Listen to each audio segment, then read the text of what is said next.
본격적인 여름 휴가철이라고 할 수 있습니다. 여러분 휴가 계획은 잘 세우셨나요? 네, 올해 휴가는 어디로 가서 보내시나요? 네? 휴가 계획을 잘 세웠나라는 것은 어떻게 점검할 수 있냐면요. 사실 휴가가 무엇인지를 바로 알아야 점검도 제대로 할 수 있습니다. 여러분 휴가가 뭐예요? 집에서 쉬는 건데 휴가철 되면 다 나가시던데요. 집에서 안 쉬시고. 휴가란 학교나 직장 등 소속 단체에서 일정한 기간 동안 맡은 업무나 학업을 쉬는 것을 의미합니다. 휴가는 즉 쉼인데요. 휴가의 목적, 쉼의 목적은 무엇일까요? 네, 스트레스를 벗고 몸과 마음을 회복하여서 맡은 바 업무나 학업을 휴가 이후에는 더 잘 해내도록 하기 위해서 주어지는 겁니다. 그렇다면 이 휴가, 즉 쉼을 가장 잘 할 수 있는 최고의 휴양지는 어디일까요?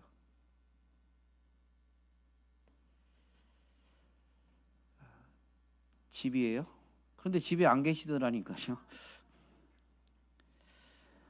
휴가 시즌이 되면 더 많아지긴 하지만 요즘은 워낙 이 휴가 짧게라도 휴가나 쉼을 누리는 경우들이 많은데요. 그래서인지 관광지가 있는 지방 단체들 또는 숙박업소들, 맛집들, 대형 카페들이 서로 자기한테 오라고 광고가 넘쳐납니다.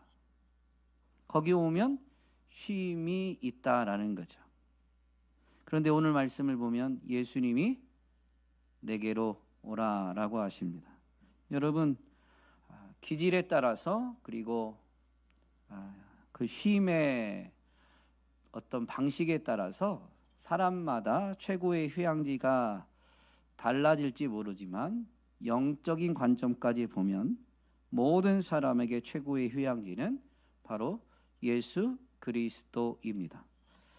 예수님이 내게로 오라라고 하셨는데 이유는 내가 너희를 쉬게 하겠다. 쉼을 주시기 위해서입니다. 이 선언을 보면 예수님이 쉼을 주시는 분이시다라는 것을 함축하고 있죠.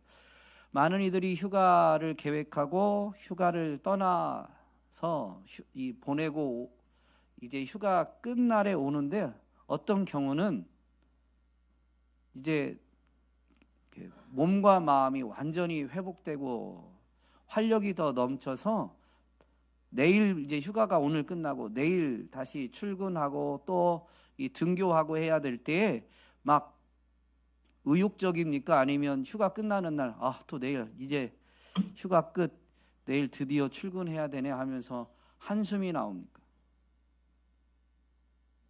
대답은 안 하시는 게 좋을 것 같습니다.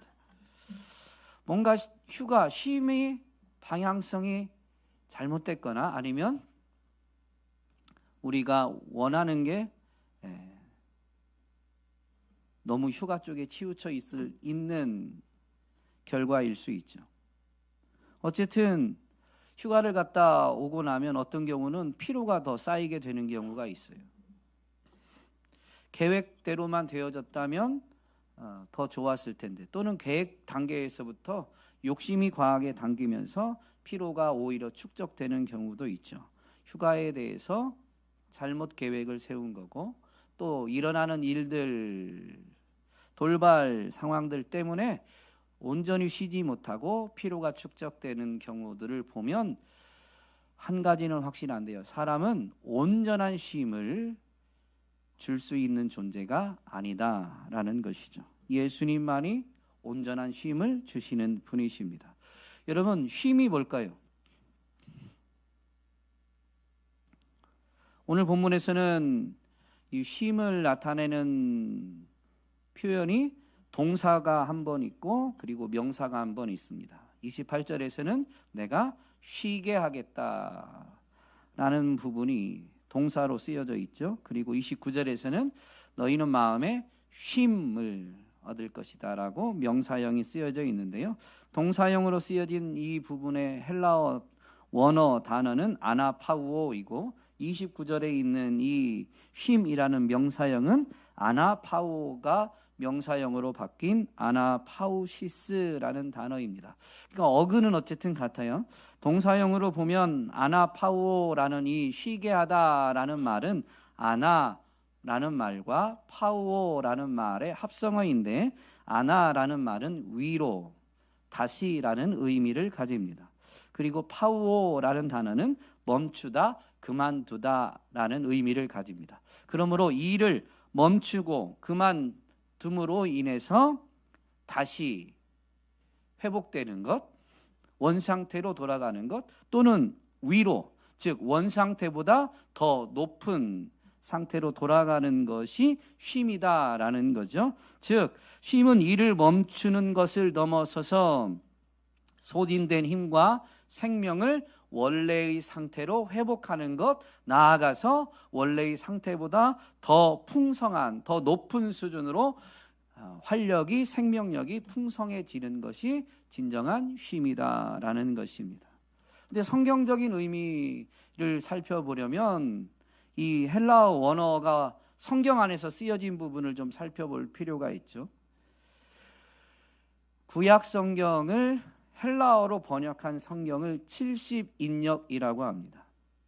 구약 성경은 히브리어로 쓰여져 있는데요. 이 히브리어를 이제 헬라어로 번역한 거죠. 그리고 그 사례를 보면 그래서 그 원어의 의미를 그 헬라어 히브리어가 사용되어진 문맥을 보면 성경적인 의미를 더 쉽게 이해할 수 있는데 샤바트라는 히브리어와 누아흐라는 히브리어가 번역될 때 아나파우오라는 말로 번역되어졌습니다. 샤바트라는 말은 안식하다라는 의미인데 성경에서는 창세기 2장에서 하나님이 천지 창조를 마치시고 이제 안식하시다라고 우리말에는 되어 있는데 그때 샤바트라는 단어가 사용되어졌습니다. 그리고 누아흐라는 단어는 쉬다, 머물다라는 의미를 가지는데 구약 성경에서는 보면 하나님의 영이 사람 위에 임하여 머무는 경우에 이 단어 누아흐라는 단어를 사용했습니다. 그런데 이 단어도 아나파우오, 쉬다, 쉬게 하다라는 단어로 분명히 번역되어졌죠. 그러므로 쉼이라는 것은 하나님의 영이 임재하심으로 창조의 질서가 회복되고 나아가서 완성되는 것이 진정한 쉼입니다.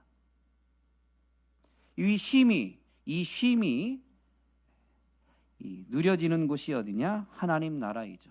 하나님의 나라는 창조 질서가 회복되고 완성된 곳입니다. 하나님의 통치가 이루어지는 곳이니까요. 그 하나님의 나라에서는 평안과 기쁨이 풍성히 누려집니다. 여러분, 진정한 쉼에는 바로 이 하나님 나라에서 누려지는 평안과 기쁨이 있는 것이죠. 하나님 나라의 완성은 예수 그리스도의 재림을 통해서 재림 때에 이루어지겠지만 예수님이 사람의 몸을 입고 이 땅에 오셨을 때에 사람의 몸을 입고 그분이 사역을 펼치셨는데 분명히 공생의 사역 기간에 선포하셨죠. 내가 하나님의 영을 힘입어 귀신을 쫓아내면 하나님의 나라가 이미 너희 가운데 임하여 있느니라. 예수님이 그리스도로서 사역하시는 것을 분명히 보고 예수님이 그리스도이심을 믿는다면 그 사람의 마음에는 하나님의 나라가 이미 임한 겁니다. 쉼은 하나님 나라에서만 누려진다고 그랬죠. 그러니 예수님이 이미 하나님 나라가 믿는 자들 가운데 임하게 하셨다면 예수님은 초림 때부터 이미 믿는 자들에게 참된 쉼을 주셨던 것이고 예수님이 다시 오실 때에는 그 참된 쉼의 완성 형태로 모든 믿는 자들이 온전한 쉼을 누리게 되는 것입니다. 그래서 예수님은 내게로 오라라고 분명히 명령하신 것입니다. 그런데 이 예수님의 말씀을 보면 오라, 내가 쉬게 하겠다라고 했는데 그 다음에 29절 말씀에 보면 오라고 해놓고 이렇게 말씀하시죠. 내 멍에를 메고 나한테 배우라. 그리하면 너희는 마음에 쉼을 얻을 것이다. 예수님이 주시는데 우리가 어떻게 그 쉼을 얻느냐면요, 예수님한테 온 다음에는 예수님의 멍에를 메야 되고, 그리고 멍에를 맨 채 예수님께 배워야만 예수님이 주시는 쉼을 우리가 얻게 되어지는 것입니다. 참 쉼을 준다고 했는데 먼저 그래서 오라고 해놓고 왔더니 멍에를 메라고 합니다. 역설적이죠.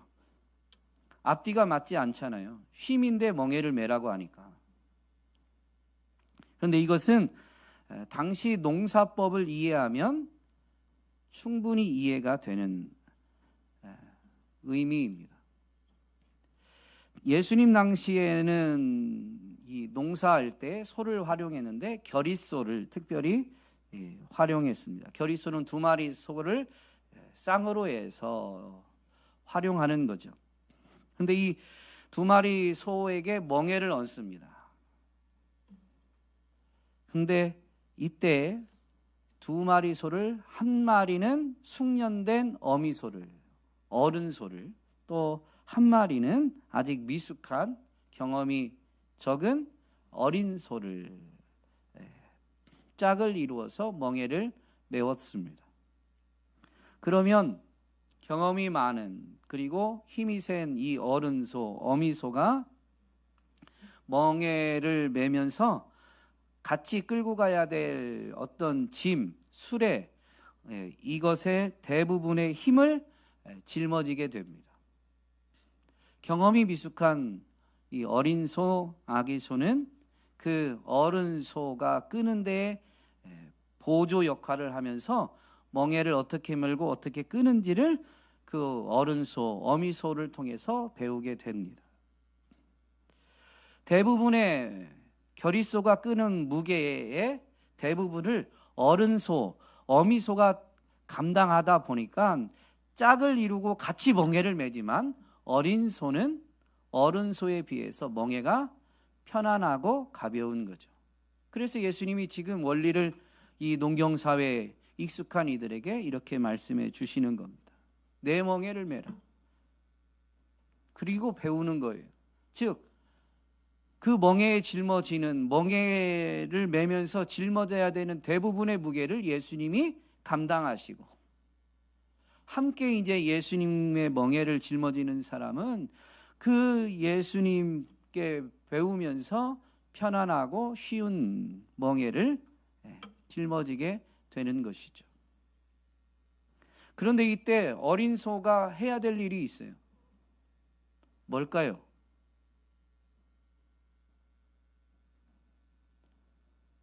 잘 따라가야 됩니다. 발도 맞춰야 돼요. 어린 소가 사춘기가 와가지고 나도 어른 소하고 차이가 없다, 나도 얼마든지 내 힘으로 할 수 있다 라고 해서 어른 소가 끌고 가려고 하는 그 발에 맞추지 않고 자기가 자기 마음대로 자기 걸음을 걸어가 버리면 배로 힘들어 버립니다. 짐의 무게 더해서 어른 소의 방향까지도 바꾸려고 하는 거니까 배로 힘들게 되는 것이죠. 우리 지난 5월에 한마음 체육대회 때 종목 중에 3인 사각 경기가 있었습니다. 경기로 출전하신 분들도 또 관람하신 분들도 참 많이 웃고 즐거운 시간이었는데요. 3인 사각 경기를 보면 누구에게 발을 맞춰야 돼요? 중간에 있는 사람한테. 그런데 좀 막 성격이 급하고 이렇게 의욕이 넘치면 세 명이 막 각자 뜁니다. 그럼 어떻게 돼요? 출발은 엄청 빠른 것 같은데 몇 걸음 못 가서 바로 발이 꼬이고 넘어집니다. 근데 출발이 느린 것 같아요. 막 차분히, 야, 하나 하면 나는 왼발 너는 오른발, 둘 하면 나는 오른발 너는 왼발, 막 그러면서 출발을 해야 되는데 굉장히 더디게 가는 것 같지만 가운데 사람의 발에 양쪽 옆에 사람이 발을 맞춰주고 한 발 한 발 천천히 걷는데 그런 사람이 오히려 어떻게 해요? 앞서가게 되죠. 가운데 있는 사람에게 양옆에 있는 사람이 발을 맞춰줘야 돼요. 그 발을 맞춘다라는 게 처음엔 익숙지 않으니까 하나 둘 하면서 신호를 주고 한 걸음 한 걸음 내딛지만 그게 조금 쌓이다 보면 어떻게 돼요? 발을 맞추는 게 익숙해져요. 내 임의대로가 아니라 가운데 사람 발에 내가 묶인 발을 맞춰줘야 되는구나. 그러면서 그게 익숙해지면 하나 둘이 리듬이 생기는데 리듬의 이 간격이 짧아지죠. 빨라지는 거예요. 하나 둘 하나 둘 하나 둘 하나 둘 하나 둘 하면서 처음에는 되게 느리게 가는 것 같았는데 합이 맞으면서는 이제 조금씩 걷는 게 아니고 뛰기 시작하면서 이게 이 경기가 더 즐겁게 그리고 속도도 더 빨리 앞서가게 되죠. 여러분, 예수님께 와서 예수님과 함께 멍에를 맬 때 잊지 말아야 될 게 있는데 우리가 예수님께 발을 맞춰야 돼요. 예수님이 내 멍에를 메고 나한테 배우라고 했으니까 멍에를 메고 이렇게 갈 때 지금은 오른발을 내디뎌야 될지 왼발을 내디뎌야 될지 내가 결정하는 게 아니라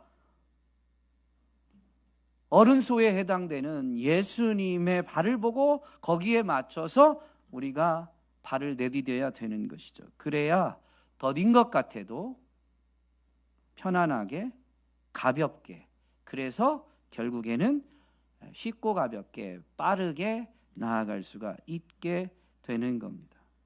이렇게 멍에를 메고 예수님께 보조를 맞추면 예수님께 배우게 되어 있는데 예수님께 무엇을 배워야 될까요? 내게 배우라라고 하실 때 예수님은 뭐라고 말씀하셨냐면 나는 마음이 온유하고 겸손하니. 여러분 예수님께 무엇을 배우고 예수님을 닮아가야 되느냐? 예수님의 겸손함과 온유함입니다. 여러분 예수님께 배우는 이 것은 평생에 걸쳐서 이루어져야 될 일입니다. 한두 번 단기간에 되는 게 아니에요. 그런데 우리가 예수님께 배우고 그래서 예수님을 닮아가는 것을 교리적 용어로 뭐라고 하냐면 성화라고 합니다. 그래서 교리적으로 이걸 공부하면요, 성화는 성도가 점점 거룩해져야 된다라고 생각해요. 그래서 그게 성도의 의무처럼 생각하는데요, 아니에요. 성화는 의무가 아니고요. 예수님께 배울 때 우리가 뭘 얻는다고요? 쉼을 얻습니다. 여러분, 성화는 의무가 아니고 특권입니다. 우리는 성화하려고 우리가 애를 쓰는 게 아니에요. 우리가 해야 될 건 뭐냐면 예수님께 발을 맞추는 거예요. 예수님께 우리가 주도권을 갖는 게 아니라 예수님께 주도권을 내어드리고 그저 예수님을 따라서 보조를 맞추는 거예요. 그러다 보면 우리가 애를 써서가 아니라 그저 보조를 맞춘 것밖에 없는데 그게 쌓이고 쌓이다 보면 주변에서 사람들이 사도행전에 있는 표현대로 하면 이는 참 그리스도인이다. 너는 참 예수쟁이구나. 너는 참 예수님을 닮았구나.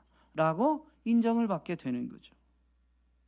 그런데 그때 우리 안에는요, 인정받아서가 아니라요, 예수님께 보조를 맞춤으로 인해서 예수님과 함께 하나님의 나라를 맛보게 되는데 성령 안에서 참된 쉼, 평안과 기쁨을 누리게 되는 거죠. 그게 사람들 눈에 보여지는 거예요. 예수님께 겸손함과 온유함을 배워야 된다라고 했는데요. 이 겸손함과 온유함은 동전의 양면과도 같습니다. 그래서 성경에서도 보면 교차해서 사용될 때가 많아요. 한글 성경에서도 보면 모세의 경우에는 어떤 성경은 겸손으로 번역하기도 하고 어떤 성경에서는 온유로 번역하기도 합니다.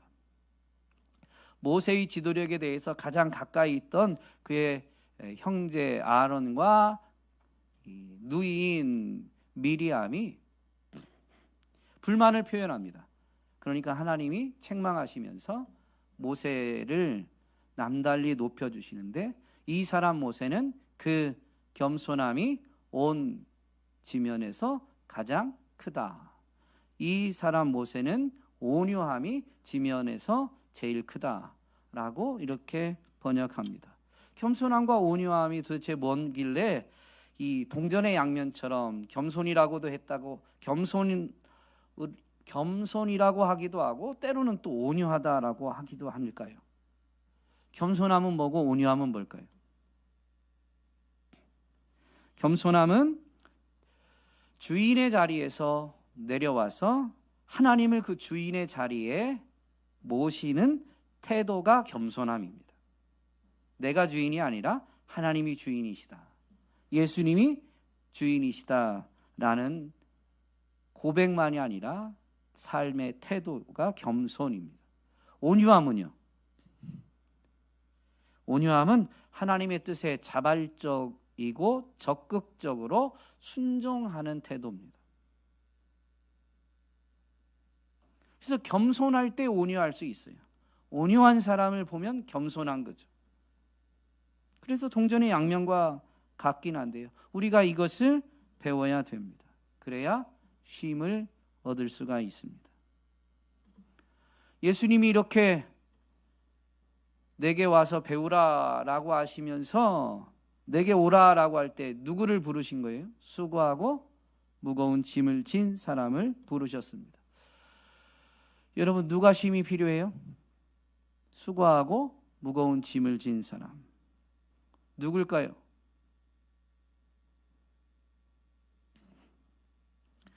본문의 맥락에서 보면 예수님이 지금 가르치시는 현장이죠. 예수님의 사역 현장을 보면 1차적으로는 예수님의 사역 대상은 유대인이었습니다. 수로보니게 여인이 자기의 귀신 들린 딸을 예수님께 고쳐달라라고 와서 요청하자 예수님이 뭐라고 하셨어요? 나는 유대인에게 보냄을 받았다. 이방인에게 보냄을 받은 게 아니다. 그래서 자녀의 떡을 취해서 개들에게 주는 건 합당하지 않다라고 말씀하셨습니다. 예수님은 유대인에게만 보냄받은 건 아니지만 1차적으로는 유대인을 대상으로 보냄받았고 그 유대인들에게 그리스도로서 하나님 나라를 보이시고 가르치신 거죠. 본문의 가르침도 1차적으로는 유대인입니다. 그 관점에서 보면 예수님이 말씀하신 수고하고 무거운 짐을 진 사람은 유대인들인데 이 무거운 짐은 뭐냐면 당시 종교 지도자들 바리새인들과 서기관들이 백성들인 이 유대인들에게 지은 종교적 율법주의입니다. 이 율법주의는 구원을 얻기 위해서 또 하나님께 복을 받기 위해서 율법의 조항들을 준수해야만 한다라는 것입니다. 당시에는 종교가 이 삶의 모든 영역과 통합되어 있었습니다. 그러니까 종교적인 측면만이 아니라 삶의 측면으로 보면 우리가 무언가를 준수해야 무언가를 해내야 구원을 받고 복을 받는다라고 한다면 이것은 오늘날로 말하면 성과주의입니다. 성과주의에서는요 부담이 크죠. 우리가 무언가를 해내야만 바라고 원하는 것을 쉼을 얻을 수가 있으니까.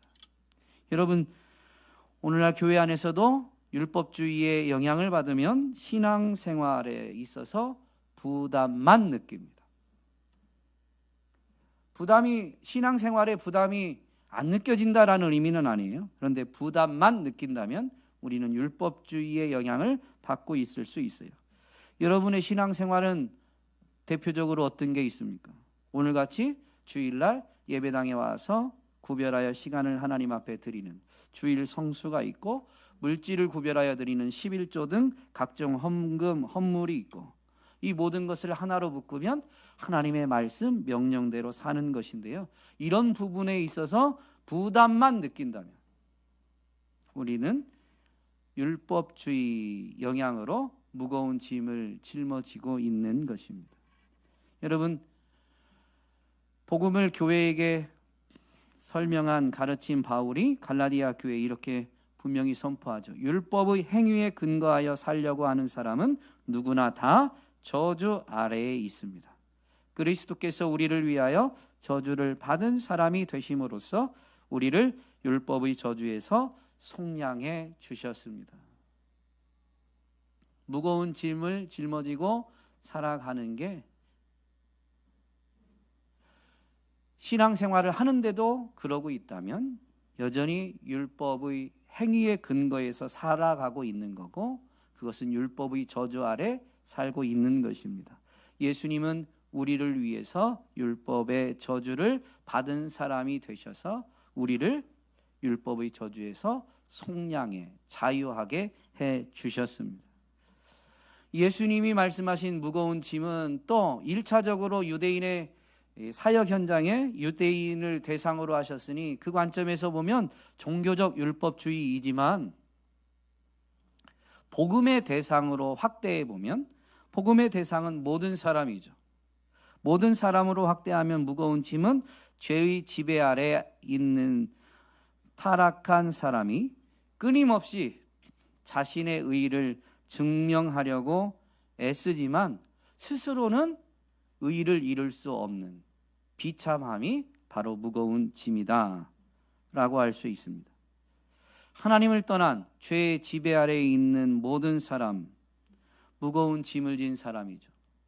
분명히 로마서에서는 모든 사람이 죄를 범하였음에 하나님의 영광에 이르지 못하였다라고 진리를 선포합니다. 모든 사람이 죄의 지배 아래, 그래서 스스로 의롭다라고 사람들에게 인정받으려고 애를 쓰며 살아갑니다.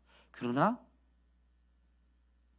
스스로는 의를 온전히 이룰 수가 없는 것이죠. 그래서 무거운 짐을 짊어진 채 수고하면서 삶을 살아갑니다.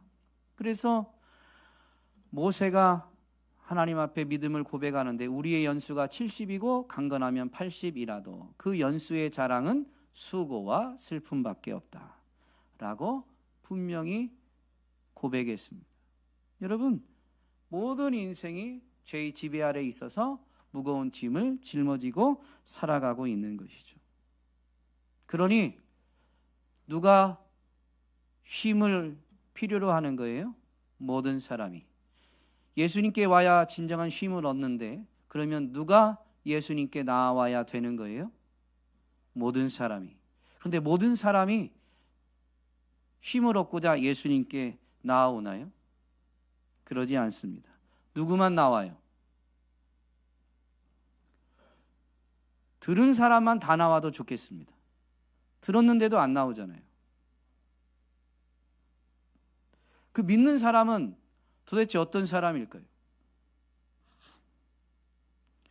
25절에 보면 예수님이 이렇게 말씀하십니다. 하늘과 땅의 주님이신 아버지, 이 일을 지혜 있고 똑똑한 사람들에게는 감추시고 어린아이들에게는 드러내어 주셨으니 감사합니다. 여러분, 예수님의 말씀을 듣고 누가 예수님께 나오느냐, 예수님께 나온 것을 우리는 믿는다, 믿음이 있다라고 표현하는 것이지, 여러분, 누가 나오냐면요, 어린아이와 같은 사람이 예수님께 나옵니다. 스스로 지혜 있고 똑똑하다라고 여기는 사람들은 아무리 복음이 선포돼도 그걸 듣고 예수님께 나오지 않아요. 자기가 지혜 있고 똑똑하기 때문에, 자기가 힘이 있기 때문에 스스로 해결하려고 하지, 예수님께 나와서 인생의 무거운 짐을 해결받고 쉼을 얻으려고 하지 않습니다. 예수님이 하나님 나라를 가르치실 때 이렇게 하신 적이 있어요. 어린아이를 불러다가 가운데 세워놓고 말씀을 선포하신 적이 있어요. 그때 이렇게 말씀하시죠. 내가 진정으로 너희에게 말한다. 너희가 돌이켜서 어린아이들과 같이 되지 않으면 절대로 하늘나라에 들어가지 못할 것이다. 하늘나라, 하나님 나라에 들어가지 못한대요. 쉼을 얻지 못한다는 거죠. 어떻게 하지 않으면? 너희가 돌이켜서 어린아이들과 같이 되지 않으면. 그러면 돌이킨 사람이 어린아이와 같은 거예요. 스스로를 지혜 있고 똑똑하다고 여기지 않는. 그럼 어린아이는 어때요? 요즘 애들은 영악해서 그러지 않지만, 예수님 당시에 이 노인은 지혜 있는 사람으로 대변될 정도로 인생의 경험, 연륜을 인정하고 존중하던 때, 어린아이는 경험이 미천한, 지혜가 부족한 사람, 아직 육체적으로도 다 성장하지 않아서 힘도 연약한 사람을 의미하는 겁니다. 스스로 지혜 있고 똑똑하다고 생각하는 데서 돌이켜서 어린아이와 같은 사람, 나는 지혜도 부족하고 힘도 부족하다라고 인정하는 사람이 되어야 된다는 거죠. 그 사람만이 예수님께 와요. 왜요? 내 힘으로는, 내 지혜로는 이 무거운 짐을 온전히 감당해낼 수 없으니, 예수님과 함께 짊어지면서 예수님께 배워서 나는 힘을 얻어야만 합니다. 나는 예수님이 필요합니다. 라는 거죠. 그 사람이 예수님께 오는 거예요. 예수님이 필요하니까. 교만에서 돌이켜서 자신의 연약함을 인정하고 겸손히 도움을 요청할 수 있어야 됩니다. 우리가 무거운 짐을 지고 고생하는 이유는 교만과 자기 의의를 드러내서 남에게 인정받으려는 욕심과 그것을 스스로 이루려는 고집 때문입니다. 돌이켜서 어린아이와 같이 연약함을 인정하고 예수님께 나아가서 겸손하게 도움을 요청하여 예수님의 온유함과 겸손함을 배울 때에야 비로소 무거운 짐을 벗게 됩니다. 거기에 참된 쉼, 성령 안에서의 평안과 기쁨과 자유가 누려지게 되는 거죠. 여러분은 이 한 주간 스스로 지혜 있고 똑똑하다는 생각에서 돌이켜서 어린아이와 같이 되기 위해서 어떻게, 무엇을 하시겠습니까? 가정에서, 일터에서 예수님께 나아가려고 어떻게, 무엇을 하시겠습니까? 이 시간에 말씀을 되새김시면서 결단하시고 기도하실 수 있기를 주님의 이름으로 부탁드립니다.